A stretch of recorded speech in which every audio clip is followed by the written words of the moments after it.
Имаат само декларативна заложба, но никако не можат да постигнат компромис за промена на изборните правила.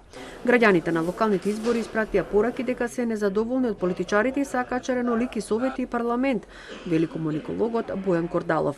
Токму отворените листи, односно председна изборна единица е една своевидна гаранција за одржлива демократија, за демократија во која што ниедна од двете или повеќето поголеми политички партии нема да вели и нема да може да има апсолутна власт, што значи апсолутна негрижа, па некогаш и неодговорност. Мора да разбереме уште една работа, тоа е дека сестра на политиката е компромисот.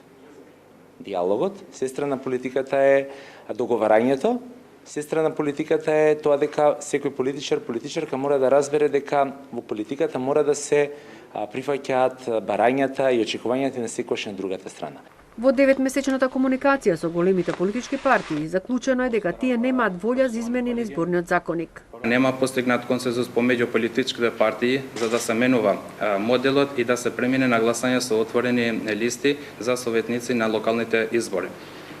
На тие средби се дискутирал исто така и за изборните единици, а за тоа потребно било да има широка и коезивна меѓупартиски консензус, за кој требало повеќе време да се постигне до еден конечен договор кој би бил еднаков за сите.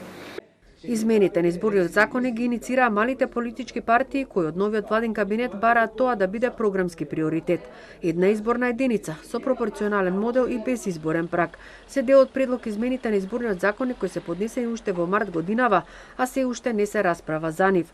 Партиите не сакаат да бидат приврзок на големите. Бараат измените на изборниот законник кои се во собраниска постапка да се донесат најдоцна до 15 јануари.